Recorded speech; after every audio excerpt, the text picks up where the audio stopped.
Salut et bienvenue sur le podcast d'Expat Families. Aujourd'hui, on reçoit au micro Valérie, une working mom de 2 ados franco-japonais qui habitent à New York. Elle nous raconte avec beaucoup de fraîcheur et honnêteté l'organisation un peu atypique de sa famille entre 2 continents. Je vous souhaite une excellente écoute et je vous laisse avec la suite. Salut Val! Hello! Écoute, je te remercie de vouloir venir témoigner sur le podcast. Je vais te demander de te présenter, de nous dire un peu ce que tu fais dans la vie, où est-ce que tu habites et de qui est composée ta famille. Donc, je suis Valérie, je suis maman de 2 enfants qui sont biculturels, franco-japonais, Julie qui a 15 ans, Léo 14 ans. Je vis aux États-Unis depuis 2006. J'ai un doute là, Waouh! 2 secondes. Avant ça, j'ai vécu au Japon pendant 8 ans. Mon mari est japonais. Et avant ça, j'étais en Chine pendant 2 ans. Ah oui, alors du coup, qu'est-ce qui t'a amené à t'expatrier? J'ai fait une école de commerce et en fait, je faisais partie d'une association qui s'appelait l'ISEC. Je suis partie à Hong Kong dans le cadre de cette association et j'avais été assez attirée par l'Asie. Et Mhm. à la fin de mes études, je me disais, oh lélé, je vais peut-être pas commencer à bosser tout de suite, je vais voyager un petit peu. Et donc, je suis partie en Chine, à Dalian, qui est une petite ville de 4 millions d'habitants dans le Petite nord-est de ville. la Chine, voilà. Et je suis D'accord. partie donc pour un an et en fait, je suis restée 2 ans parce qu'au bout d'un an, je me suis dit, ah non, ça suffit pas, je reste encore un peu. Et donc voilà, c'est pour ça que j'ai vécu 2 ans en Chine. T'as appris le mandarin du coup ou pas du Tout, tout? tout à fait. Mm. Et qu'est-ce qui t'a poussé après à partir au Japon? Quand j'étais en Chine, Dalian était assez proche du Japon. J'ai en fait rencontré beaucoup d'amis japonais et je me suis dit, tiens, pourquoi ne pas aller au Japon? Parce que le Japon était quand même un petit peu un point d'ancrage et un point, on va dire, pour le business. Beaucoup d'entreprises avaient un headquarter, par exemple à Tokyo, pour gérer toute l'Asie. Donc je me D'accord. suis dit, bah tiens, allez, je vais au Japon, on va voir. Donc je suis partie avec mon sac à dos. J'ai un peu vécu chez l'un et chez l'autre. J'ai donné des cours d'anglais alors que j'étais française, mais bon, c'était assez rigolo. Et puis j'ai eu une interview pour travailler à la chambre de commerce française, franco-japonaise de Tokyo. Donc du coup, Euh, attends, t'as appris donc le français, mhm. l'anglais, mandarin et japonais? Et l'allemand, parce que je suis née dans les Vosges, tout près de l'Alsace. C'est la première langue que tu apprenais quand tu allais au collège, c'était l'allemand. Donc j'ai Mais appris trop, l'allemand, mais j'ai un peu oublié en fait. tu pourrais être pape. C'est assez drôle. Exactement, exactement. Alors, comment t'en viens à rencontrer ton époux? Alors c'était assez rigolo parce qu'en fait, la fille pour laquelle, enfin, j'ai pris le job d'une personne française quand j'ai commencé à la chambre de commerce.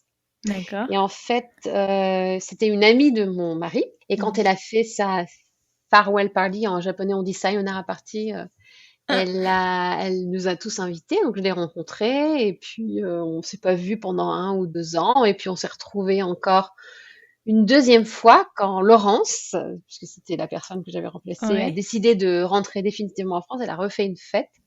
Et en fait, on s'est retrouvés là. Et en fait, c'est comme ça que j'ai rencontré ça a mon matché. mari.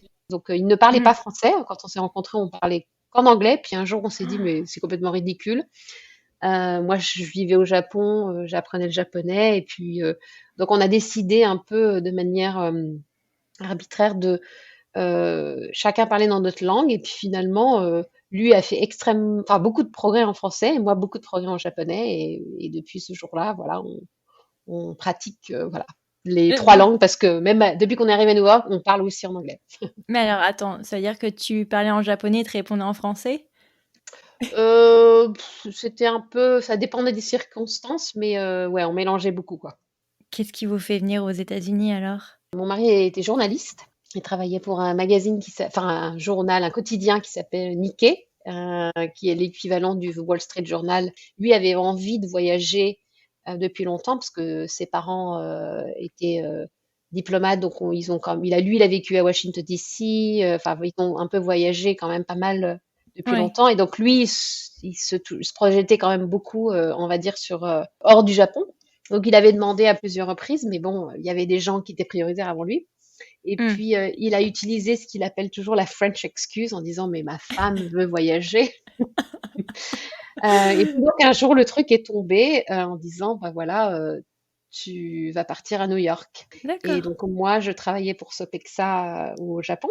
OK. Et comme je savais qu'il y avait un bureau à New York, j'ai dit, bah écoute, Why peut-être je vais not? demander, why not? Donc voilà, donc j'ai démissionné de mon poste à Tokyo et puis il n'y a pas eu un transfert en fait officiel parce que j'étais pas expatriée. J'étais enceinte de mon deuxième enfant et donc je suis partie à New York. Ah mais Et attends, je j'ai, savais pas. Je tu l'as eu au Japon? ouais. Comment ça se passe, la grossesse au Japon versus, la grossesse, à New York? Ça a été assez difficile pour ma grossesse en fait au Japon. Hein, quand tu es enceinte et que tu es dans le système japonais, t'as pas de péridurale. Enfin, c'est un système quand même très naturel. Et en fait, moi, c'était mon premier enfant, mais je savais pas trop. Et puis bon, je vivais quand même dans une communauté où j'avais beaucoup d'amis français qui m'ont dit, mais tu devrais Ouais. essayer. Docteur Sakamoto, qui était le médecin pour les femmes expats qui accouchait toutes les Françaises. Donc je me suis dit, bah ouais, ok, je vais voir, je vais le voir. Donc il m'a suivi. Et puis finalement, en cours de grossesse, on s'est rendu compte que ma fille avait une malformation. Ils se sont dit, bah, la maternité dans laquelle ils voulaient que j'accouche, ils se sont dit, bah, c'est peut-être pas le meilleur endroit. Donc, Ouais. va à Red Cross Hospital, qui est un hôpital où il y a un service de néonatologie qui est un peu plus important. Et donc, Ouais. ils m'ont envoyé, en fait, sur cet hôpital complètement japonais. Et donc, j'ai mis plus de 40 heures pour accoucher de ma fille. C'était assez intéressant en fait l'accouchement au Japon parce que bah, quand je suis arrivée, ils faisaient des massages, j'avais de l'aromathérapie avec des huiles Trop essentielles, bien. j'allais dans des bains d'eau chaude, dans des bains en pin. La maternité après que j'ai accouché, je suis restée pendant 8 jours dans ma chambre. Dès que j'appelais une nurse, elle venait dans la minute. J'allais vous savez, enfin, il y a un terme japonais qui s'appelle Bonyu Station, qui est en fait les lactation room. Donc, toutes les D'accord. femmes qui donnent le sein ne donnent pas le sein dans leur chambre. En fait, c'est assez intéressant. Même au milieu de la nuit, elles vont dans cette salle qui est réservée aux femmes qui allaitent. Le sang, Et en ouais. fait, tout le monde apprend finalement avec les autres. Et donc ça, c'était vachement intéressant parce que bah, moi, j'avais des problèmes. Je parlais avec ma voisine de chambre qui m'expliquait ce qu'elle avait fait. Enfin, donc c'était assez intéressant. Ouais, c'est vraiment pas bête. Mais ouais, Et ouais, puis t'as c'était as plusieurs avis et t'as pas juste l'infirmière où elle te dit: «Bah, je sais pas trop, je sais pas, e- mets-le comme ça, quoi». C'est trop bien. exactement, exactement. Et en fait, Ouais. j'ai beaucoup appris en partageant avec les autres. Et en fait, c'était assez intéressant parce que c'est un mouvement assez collectif. Tu vois, on a tendance à penser que quand les femmes donnent le sein, elles le font toutes seules. Mais là, on était toutes ensemble, on donnait le sein ensemble, on se parlait pendant qu'on donnait le sein, on pouvait Ouais. partager sur nos expériences. Et c'est vrai que finalement, à l'été, c'est tellement spécifique, c'est tellement personnel que Et bah, c'est compliqué. c'est très compliqué. C'est très compliqué. Que en fait, une très bonne expérience pour moi en tout cas. Mais ouais, ça a l'air génial. Je sais pas pourquoi ils font pas ça ailleurs. C'est super génial. Ouais, ouais, ouais, c'est vrai. Et puis après, j'ai accouché à New York Ouais, ça a dû te changer, avec je pense. Léo. Oui, clairement. Bah, j'étais programmée. Je suis arrivée à 21 heures. On m'a dit dès que tu commences à sentir les contractions, tu nous dis. L'anesthésiste va venir. Il a eu la circoncision parce qu'on était à New York. Mon Ouais, mari a beaucoup poussé pour ça, même d'accord. s'il est japonais, là. Mais oui, c'est dans la culture japonaise, la circoncision ou pas du tout? Pas du tout, non, mais en fait, mon mari trouvait que c'était Américain? quelque chose, voilà, important, donc voilà. Et OK. j'ai respecté en fait un peu son avis parce que je me disais, je suis une femme, je sais pas trop.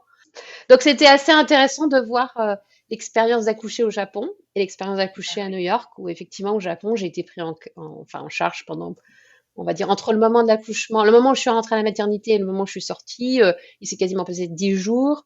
À New York, voilà, je suis arrivée le vendredi soir à 21 heures et dimanche à midi j'étais sortie. Ouais. Alors attends, on va reprendre. Donc là, tu es au Japon et donc tu pars aux États-Unis en étant enceinte? Oui, alors mon mari est Ah. parti en février parce que son job, bah, eux, ils pouvaient pas m'attendre. Donc lui, il est parti en février. Donc moi, je me suis tapé le déménagement avec ma petite Juju et Mais non! enceinte et finir mon job parce qu'en fait, j'avais quand même une obligation un peu morale parce que j'aimais beaucoup mon boss et j'aimais beaucoup mon job et ils m'ont dit, bah, Ça serait bien si tu pouvais rester jusqu'à la fin du mois d'avril. Je suis arrivée à New York. Mon mari était dans un appartement temporaire. Il n'avait pas voulu choisir un appartement pour nous parce qu'il disait il faut que Valérie puisse valider l'endroit. Donc, quand je suis arrivée, Julie était toute petite et j'étais enceinte et je passais mes journées à aller enfin, j'habitais sur la 41e rue et 8th Avenue. Et donc, je passais ma journée avec ma poussette canne à aller Upper East Side, Upper West Side, Oh West la Village. galère! J'ai jamais autant marché de ma vie pour un peu découvrir les quartiers en me disant bah, où est-ce que j'aimerais bien vivre. Mais attends, t'appréhendes pas de partir à l'autre bout du monde avec ta petite Julie, Mhm. avec un petit on the way? Bah, c'est vrai que c'était. J'avais pas l'impression d'avoir appréhendé. Je pense que c'était assez exciting, on va dire. Ouais. Après 8 ans au Japon, mon mari était super content de venir à New York. Pour être très honnête avec toi, au début, je me suis dit, oh là là, vivre à New York, je sais pas si j'y arriverai, parce que finalement, après 8 ans au Japon, il y a une expression en fait entre les Français qui habitent au Japon qui est tu te tatamises d'une certaine manière, donc tu deviens un peu japonais. Ça a été un peu dur au début parce que j'avais pas de copains, enfin je connaissais personne finalement ici. Ouais. Puis je me suis inscrite dans des groupes à droite à gauche avec des mamans françaises qui arrivaient, enfin voilà. Et puis voilà, tout doucement, je me suis un petit peu installée à New York Construite, ouais. tranquillement, voilà. Et d'ailleurs, c'était assez rigolo parce qu'aujourd'hui, j'ai eu le renouvellement du bail de mon appartement dans lequel je suis toujours. J'ai dû visiter, je pense, 85 appartements dans Upper West Side. Une fois que j'étais fixée sur l'endroit où je voulais vivre, j'ai quand même fait vraiment le tour de la question. L'appart dans lequel je suis, c'était une famille américaine qui avait 3 enfants. Et en fait, quand je suis rentrée là, je sais pas, il y a eu un truc qui s'est passé. Il y avait un peu comme une énergie. Il y avait des enfants et tout de suite, je me suis projetée Ouais. dedans. Et en fait, on n'a jamais quitté cet appartement. On a créé quelque chose pour nos enfants parce que pour Ouais. eux, leur maison, c'est New York, quoi. Quand tu pars, quand tu fais la transition Japon-US, qu'est-ce qu'ils te disent, Sopexan? Parce qu'ils savent que tu es enceinte. Quand tu pars, ça les dérange pas de te faire transférer? C'était très open conversation.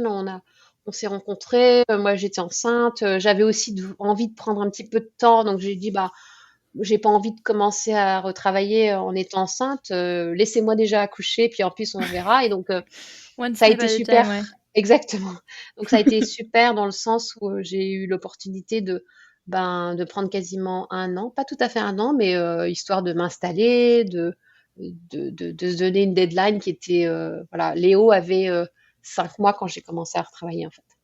Oh, ça va. Oui, c'est très bien pour les États-Unis. Mm. Alors, tu arrives, tu donnes la vie à Léo. Ils sont quand même vachement rapprochés en âge. Ils ont un an d'écart? 16 mois d'écart. Donc Oh, effectivement, j'ai eu 5 ans de ma vie où j'ai l'impression de changer les couches tout le temps et où j'ai l'impression qu'il y a un peu un blackout sur ma vie parce qu'en fait, j'aime la difficulté et donc ah oui, challenge, hein. ah oui, non mais clairement, maintenant que j'y pense, je me dis mais t'étais folle.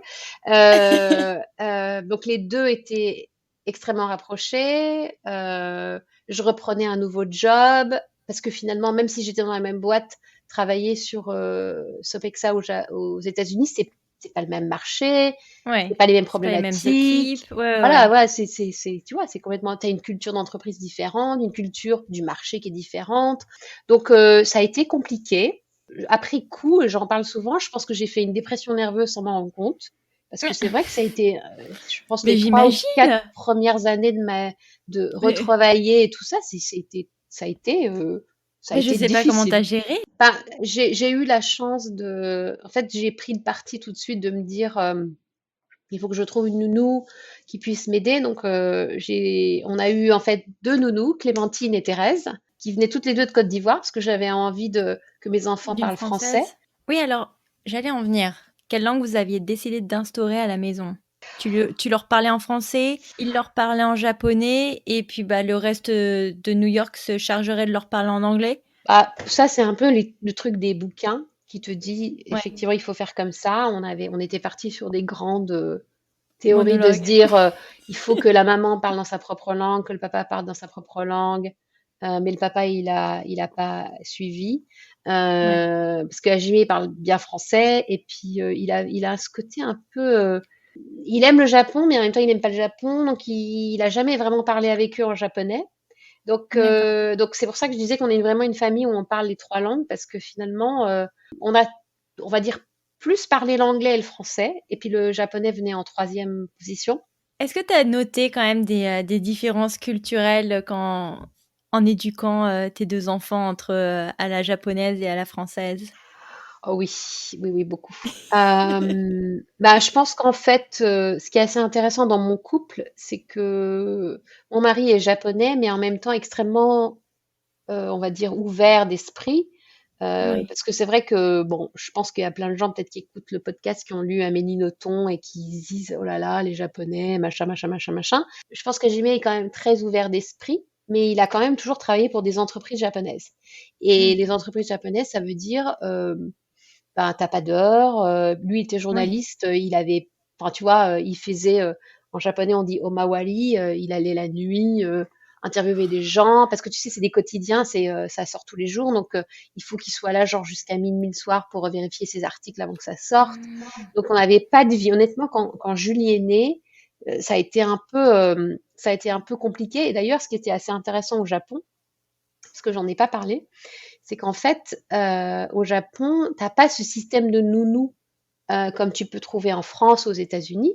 Les enfants vont à la crèche et le seul système de nounou que tu peux avoir, c'est pour les étrangers. Je mettais ma fille en fait dans une crèche le matin, elle avait enfin, elle a eu 3 mois quand je l'ai remis à la crèche, et à 3 heures l'après-midi, j'avais ma nounou philippine qui venait la chercher, qui rentrait à la maison, qui s'occupait d'elle.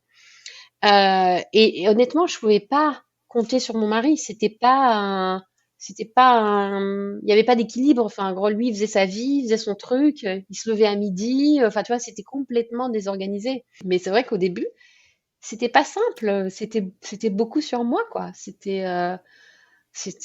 pas facile. Mais Euh, comment tu le vivais? Tu le savais, toi, étant donné que on le sait que la culture japonaise est quand même très centrée sur le travail. Est-ce que oui, tu savais dans quoi tu t'embarquais quand même ou pas du tout? bah, peut-être inconsciemment oui, mais en même temps, tu sais, tu vis un peu les choses quand elles viennent, quoi. Mm. Bah oui, tu t'imagines que ça va être comme ça, puis et je pense que pour un homme aussi, devenir papa, c'est pas la même chose que pour une femme. Euh, Ils deviennent papa une fois que l'enfant est né, donc ça prend un petit peu de temps aussi pour intégrer les choses. Honnêtement, aujourd'hui, mon mari est quelqu'un qui est extrêmement proche de mes enfants, c'est quelqu'un qui est extrêmement paternel, qui, on va dire, reconduit absolument pas du tout les modèles de son éducation avec ses Mm. parents. Quand ils étaient petits, il était peut-être pas forcément là, mais plus les enfants ont grandi, plus il s'est quand même vachement investi avec eux. Donc ça, c'est plutôt positif. Donc devenir un père, c'est pas aussi simple que de devenir une maman, parce que nous, on a eu quand même 9 mois pour le. Mais oui, t'as vu le dernier stand-up de Seinfeld sur Netflix? Ouais, Et il dit oui, bah écoute, elle pousse et puis elle donne la vie et ça change sa vie, son corps change à un moment T. Et toi, tu la regardes et t'es toujours le même mec. ben oui.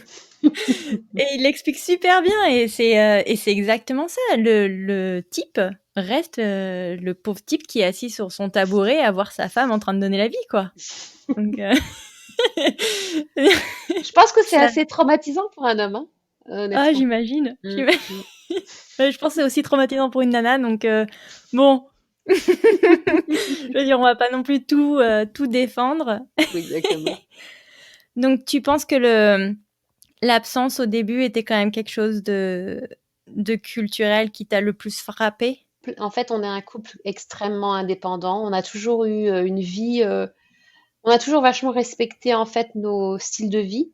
Moi, j'ai Mmh. toujours eu ma vie de femme professionnelle. Lui, il a toujours eu sa vie à lui. Tu vois, on n'est pas le genre de couple où on va faire nos courses ensemble. On est très indépendants. Alors, c'est vrai qu'il y a eu un moment où c'était dur quand les enfants ont commencé à grandir, où j'avais l'impression qu'il y avait beaucoup sur moi, tu vois.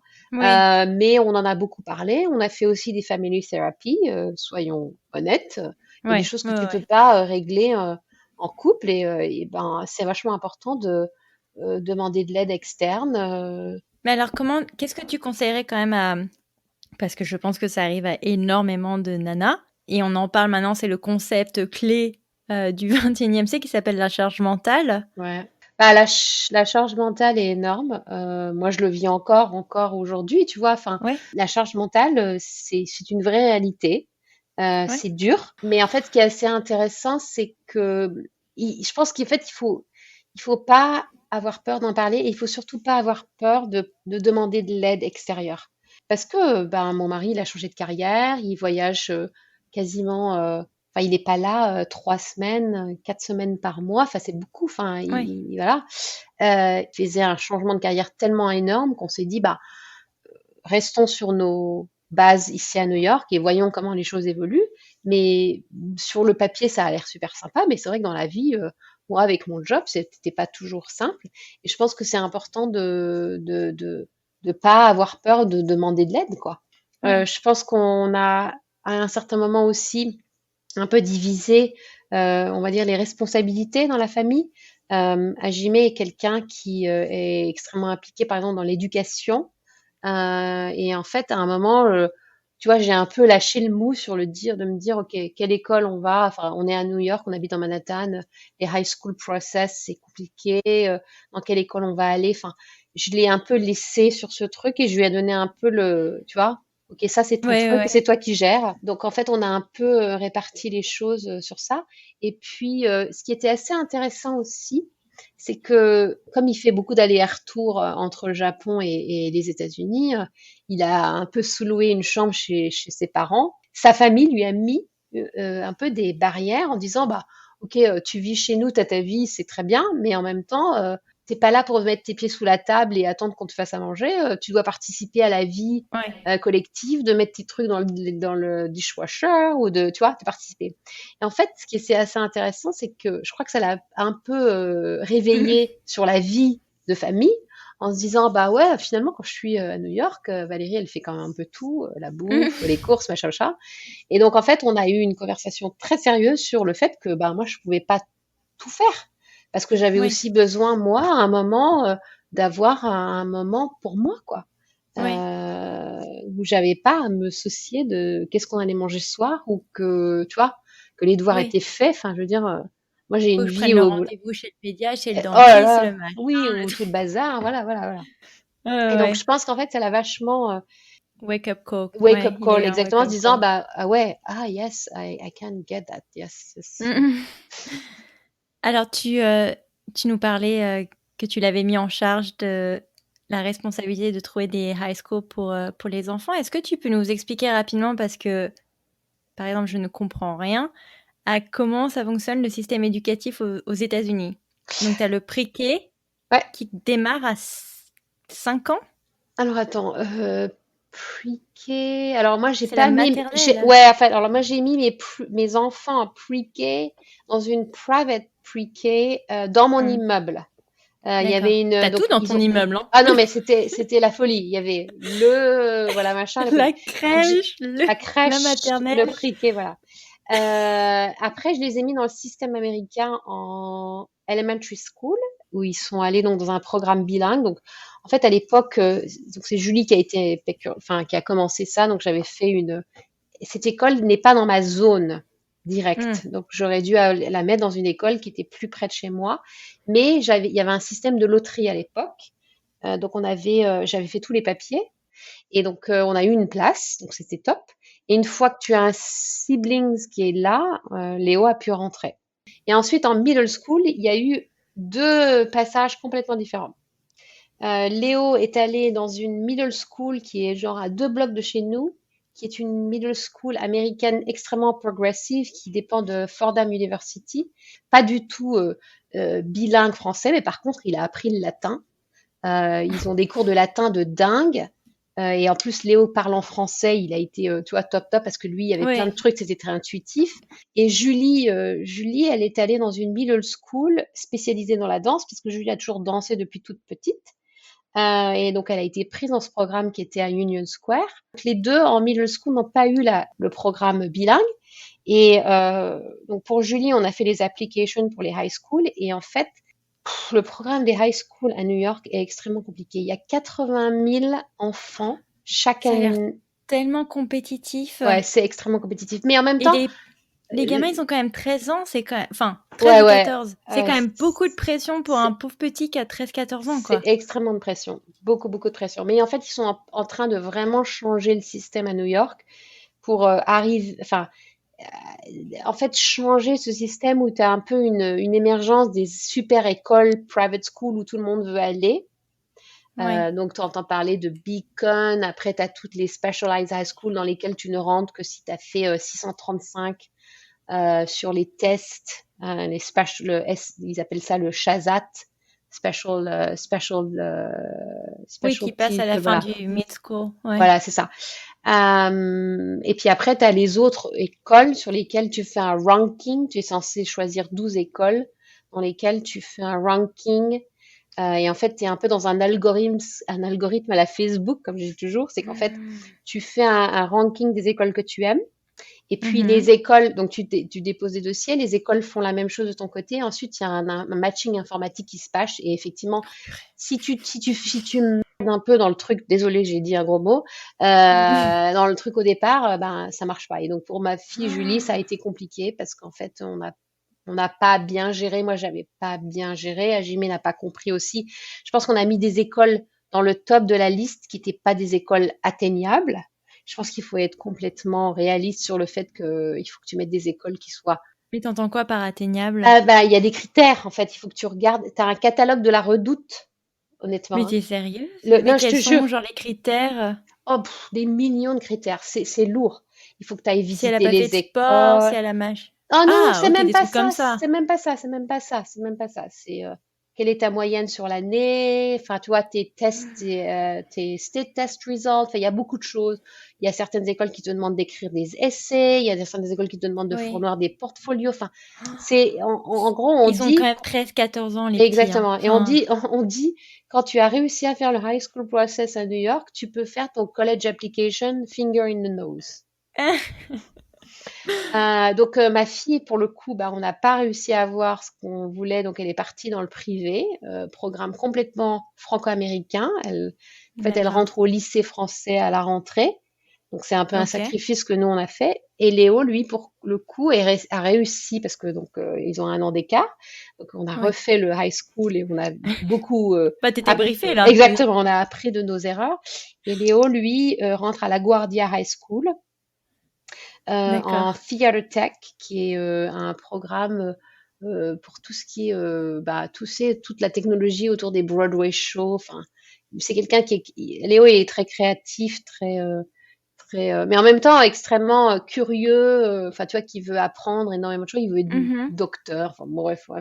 Mais voilà, donc il rentre dans le programme américain et je pense qu'en fait c'est vachement important de prendre en compte un peu la sensibilité de chacun des enfants parce que tu as beau être dans un couple biculturel.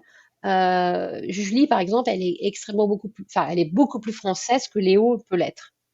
Ouais. Julie, elle a envie de vivre en France, elle a envie d'apprendre le français. Enfin, tu vois, c'est assez intéressant finalement d'avoir des parents et une éducation similaire, mais de se rendre compte que tes enfants ont des besoins différents. Donc, nous, on a beaucoup écouté ça et c'est pour ça qu'on a un peu shifté sur le programme bilingue et le lycée français. Est-ce que t'as remarqué qu'il y a des... C'est pas parce que le programme est bilingue qu'il est nécessairement meilleur qu'un programme américain lambda? Je pense qu'en fait, ce qui est vachement important quand tu es une famille biculturelle, c'est de se dire, bah, donnons-nous un peu les moyens à côté de pouvoir accompagner nos enfants peut-être sur le français si tu veux leur donner des cours de français. L'été, ils allaient chez mes parents pendant 1 ou 2 mois et je les mettais au Trop centre bien. aéré, Ouais, voilà, ouais. voilà, tu vois. Et en fait, ils ont vachement appris le français comme ça. Tu peux avoir un retard au début quand ils sont petits, quand ils sont entourés de, tu vois, de personnes qui parlent des langues différentes. Mais Ouais. honnêtement, ça s'efface super rapidement après. Et c'est assez rigolo parce que j'ai beaucoup parlé avec les profs de Léo, par exemple, en middle school, qui me disaient tous que bah, les enfants qui ont été élevés dans un milieu bilingue ou trilingue, en fait, sont des enfants qui développent en fait un certain nombre de capabilities ou des capacités complètement différentes. Donc, je dirais ne pas en fait, de ne pas s'effrayer si effectivement les enfants parfois sont un peu lents, je sais que Léo était un peu lent au début, mais honnêtement, ça se Ça se rattrape rattrape. super appel après. Ok. Donc il faut se faire force. Tu conseilles vraiment de se faire force, Ah quoi. ouais, ouais, clairement. Écoute, j'aimerais bien qu'on parle un peu après Valérie la super mom, Valérie la super working mom. Parce que j'aimerais bien que tu nous expliques un peu le contexte là que tu vis à New York. Tu l'as décrit rapidement, où en fait tu expliques que ton mari est souvent absent. Mhm. Il vit au Japon et que tu gères les petits en même temps que ta carrière. Et t'es quand même, enfin, je veux dire, t'as quand même des responsabilités assez élevées. Mhm. Good for you. Comment t'arrives à gérer? C'est-à-dire, Je pense qu'aujourd'hui c'est plus facile parce que j'ai quand même des teenagers et toi ils ont 14 et 15 ans, c'est pas non plus des enfants sur lesquels je dois être derrière eux et que je pense qu'en fait c'est des enfants qui sont assez responsables. Tu vois, Léo par exemple, c'est un peu pris au jeu sur faire le dîner, donc j'ai quand même beaucoup de chance sur le fait que mes enfants sont aujourd'hui quand même très impliqués dans la vie à la à maison, la ouais. maison. Quand ils étaient beaucoup plus petits. Oui, quand par exemple l'école a fini à 3 heures aux États-Unis, ce qui est totalement ridicule, parce que Ouais. qui peut finir le bureau à 3 heures? Donc ça c'est un point vachement important, c'est que tu vois, par exemple, au début, quand j'ai commencé même à travailler chez Sodexo, je mettais 100% de mon salaire sur ma nounou. Enfin, je faisais pas d'économie, tu vois.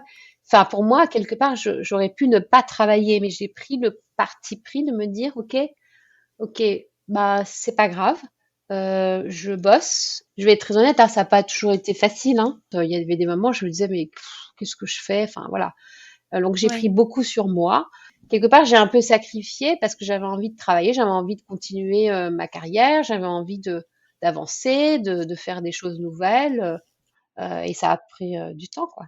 C'est une question parce que on le sait, c'est un cliché, mais c'est la réalité. En général, aux États-Unis, à partir du moment où tu as un deuxième enfant, il y a un des parents qui doit malheureusement quitter son emploi et en général, c'est la femme qui s'y colle. Ouais. Est-ce que toi, tu trouvais que ton travail, c'était quelque chose qui te passionnait et qui est la raison pour laquelle tu as voulu faire ce sacrifice pécunier et de temps, je dirais? Mhm.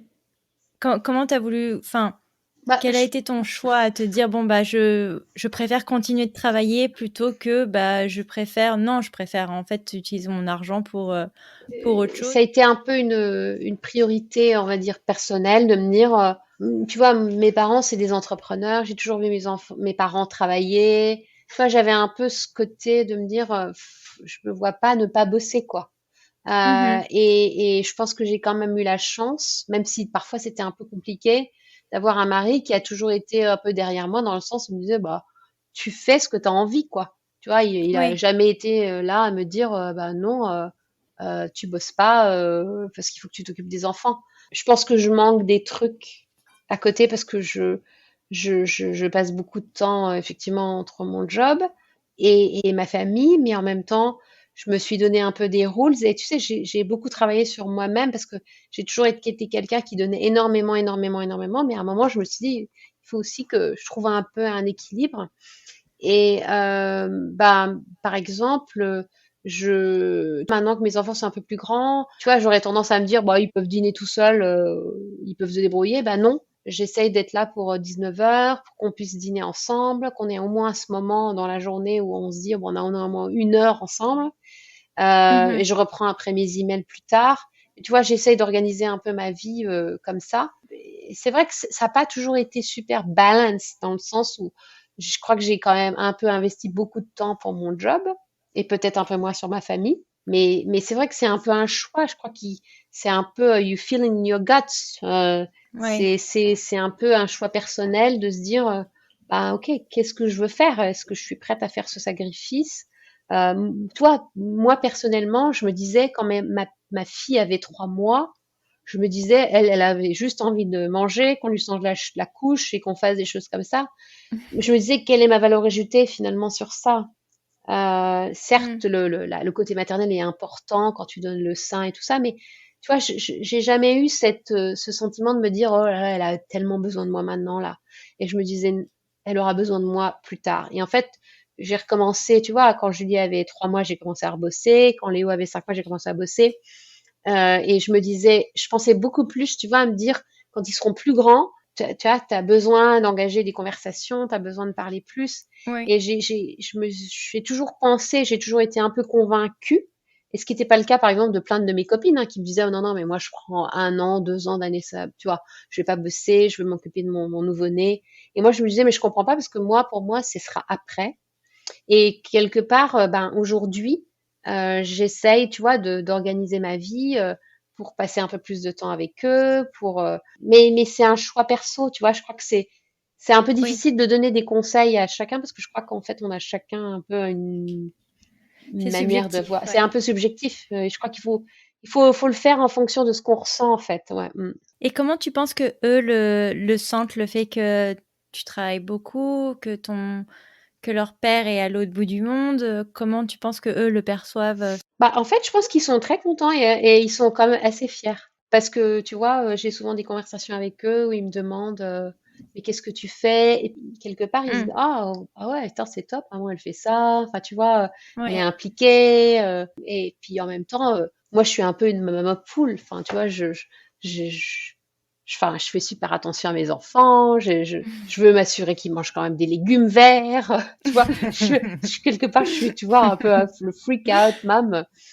Pas l'helicopter mom, mais je suis quand même, tu vois, je suis concerned, quoi. J'ai besoin de me, voilà. Donc, dans l'ensemble, c'est aussi valorisant quand tes enfants se disent, oh, bah, j'aime ce que maman fait, je suis assez fière de ce qu'elle Ouais. fait. Enfin, tu vois. Et puis on sent aussi que tu adores ton travail, donc c'est quand même quelque chose qui est extrêmement valorisant quand tu vois que la nana, elle se donne à fond pour, Mm, on sent en tout cas que tu aimes ce que tu fais et ouais. c'est extrêmement valorisant, donc j'imagine même pas pour tes enfants. Comment tu penses que ton mari vit, lui, le fait d'être très loin de sa famille? Bah, je pense qu'au début, il s'est dit, oh, mais ça va être facile et tout, mais en fait, je crois que deep inside, c'est dur pour lui. Je crois qu'il se sent un peu responsable quand même Mmh, de l'éducation de ses enfants. On a une manière extrêmement, c'est assez rigolo parce qu'en fait, on a une manière quand même assez différente et tu vois, de gérer l'éducation de nos enfants. Moi, je suis quand même, je suis un peu comme ma mère finalement. J'écoute beaucoup mes enfants. Je suis assez dans l'empathie. Je laisse passer pas mal de trucs. Enfin, tu vois. mmh. Je pense que lui est parfois un peu plus strict. Ouais. Et puis je crois que quelque part, j'ai un peu accepté moi, en tout cas de mon côté, de me dire, ben, tu sais, moi je suis pas une famille normale. Nous, on est une Mmh. famille, on habite à New York, c'est un peu notre point d'ancrage en tant que famille. C'est là où on a toujours Ouais. vécu. Léo, il a toujours vécu dans cet appartement, il est né ici, enfin tu vois. Mais en même temps, on est une famille où on a des racines en France, des racines au Japon et que c'est vachement important. Et donc en fait, j'essaye, tu vois, de donner un peu à mes enfants cette opportunité de découvrir tout et qu'ils puissent par eux-mêmes découvrir qui ils sont vraiment. Parce que quand Mmh. toi, c'est pareil avec Pierre. Enfin, quand t'es un biculturel, t'es jamais vraiment américain, t'es jamais vraiment français. Alors mes enfants, c'est Ouais. même encore pire parce qu'ils sont, des fois, je leur demande, mais tu te sens quoi? Alors Julie, elle dit toujours qu'elle est très française, mais je pense que quand même, quand tu la compares avec une enfant française de son âge, elle n'est pas complètement française parce qu'elle a quand même cette culture américaine. Mais je sais pas, je pense qu'en et après ça encore une fois, c'est de la subjectivité Mm. parentale, mais moi, je sais que j'en parle avec des copines qui disent: «Oui, c'est mon enfant, c'est moi qui l'ai créé, c'est mon machin» et j'ai pas du tout cet aspect à me dire: «C'est ma propriété». Pour moi, c'est certes, je l'ai sorti de mon corps, mais c'est un être humain à part et je vais simplement essayer de le guider du mieux que je peux dans la vie, à pas être, quelqu'un que j'ai pas envie qu'il devienne. Enfin, Non, mais à être quelqu'un, je suis tu complètement vois, à d'accord vraiment avec toi. Ouais, ouais. à accompagner cet être humain que, oui, certes, on a mis au monde, mais de l'accompagner dans la vie, de le guider, mais pas nécessairement de me dire, «Tu es à moi, tu vas faire ça parce que tu m'appartiens» et je trouve que c'est quand même, est-ce que ça vient de la culture parce qu'on est engrainé et qu'on sent pas qu'on fasse partie d'une nationalité en particulier? Ben, Je sais pas, Bah, mais je pense qu'en fait, ce qui est difficile parfois, c'est que inconsciemment, en tant que parents, on veut que nos enfants fassent des choses que nous, on n'a pas pu faire. Et tu vois, Ouais. par exemple, la family therapy qu'on a fait avec Julie, avec Hajime et tout ça, ça m'a beaucoup ouvert les yeux sur ça, de se dire, il faut pas, tu sais, les non-dits ou les choses que toi t'aurais vécues comme enfant quand tu étais enfant, que t'as pas envie que Mhm. ton enfant recrée ou que ça, faut pas forcément les reprojeter sur tes enfants. Et je pense qu'en fait, ce qui est aussi assez hallucinant, moi je le vois, c'est que tu vois, j'ai 2 enfants, enfin je veux dire, je suis leur mère, mon mari est leur père, et j'ai accouché d'enfants qui sont complètement différents. Mm. Et ça prend un peu de temps parce qu'il faut arriver jusqu'à l'âge de 13 ans, tu vois, pour moi je trouve comprendre et un peu grasp, tu vois, la personnalité de tes enfants et d'aller dans ce sens que tu dis de, ok, quel est son point fort, quelles sont les choses sur lesquelles, Oui. tu vois, tu peux les soutenir.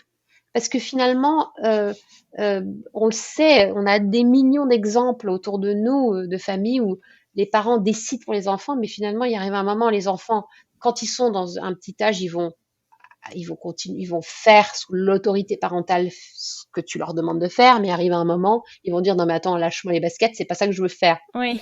Et je pense qu'en fait, il faut arriver, comme tu le dis, à soutenir et se dire ok, qu'est-ce que j'ai compris du potentiel de mon enfant, comment je peux l'accompagner, Oui. tu vois, mais c'est pas facile, mais je crois que c'est un Non, peu et c'est se la. faire force tous les jours, hein, je Mm. pense, hein.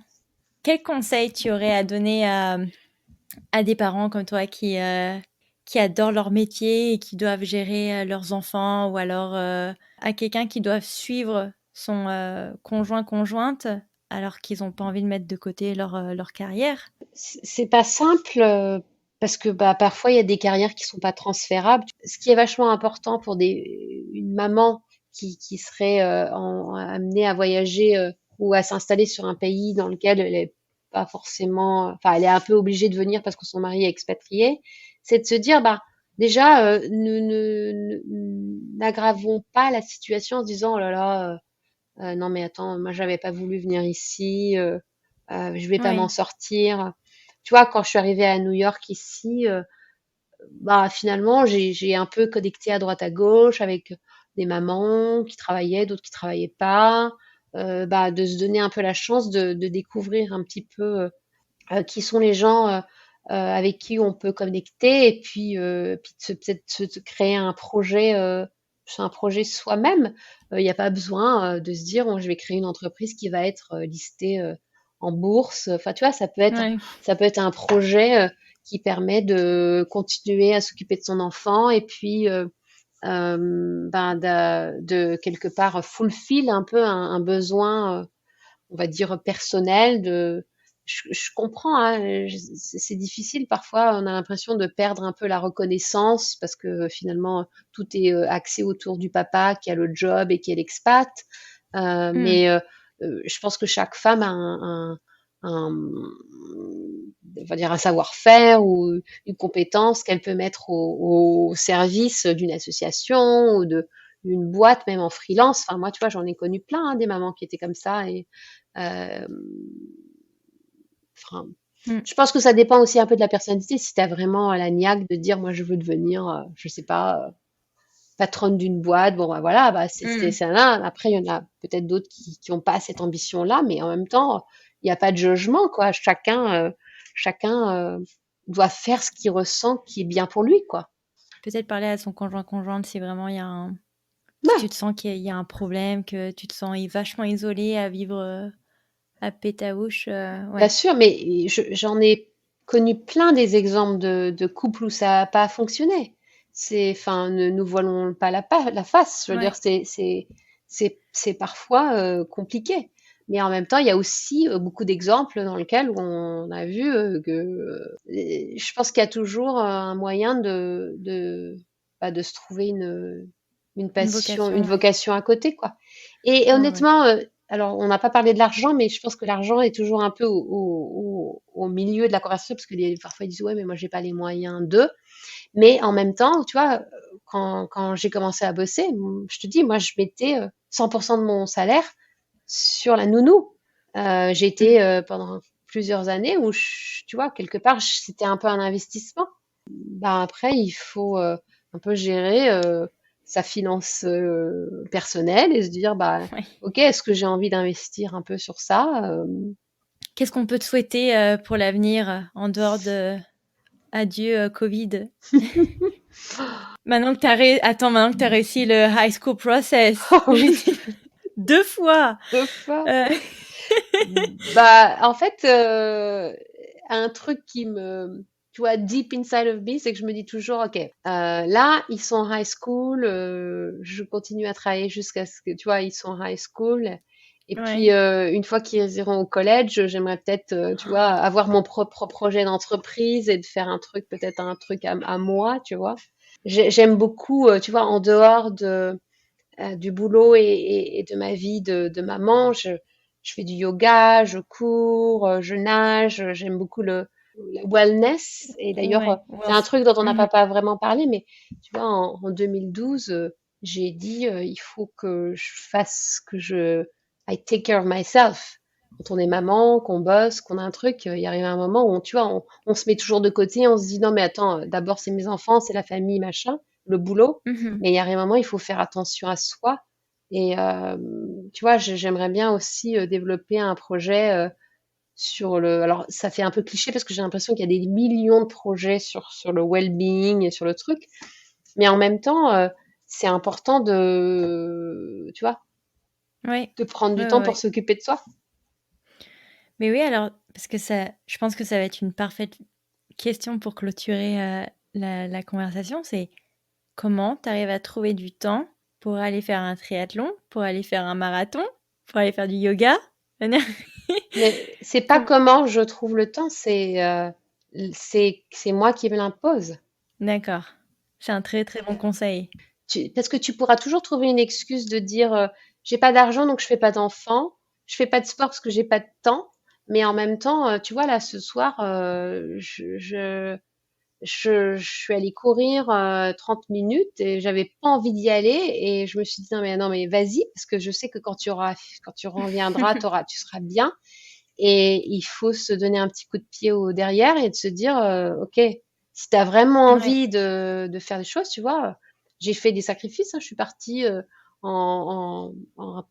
yoga retreat pendant 8 jours toute seule. C'était dur parce que j'avais pas envie de laisser ma famille, mais en même temps, je me suis dit attends, je vais le faire, c'est important pour moi et j'en suis ressortie tellement revivifiée ou enfin tu vois, il y a un Faut truc. se faire du bien avant de faire du bien aux autres, entre guillemets. Mais si t'es pas bien toi-même dans ta peau, tu peux Ouais. pas être bien avec tes enfants ou avec ta famille, c'est sûr. Mm.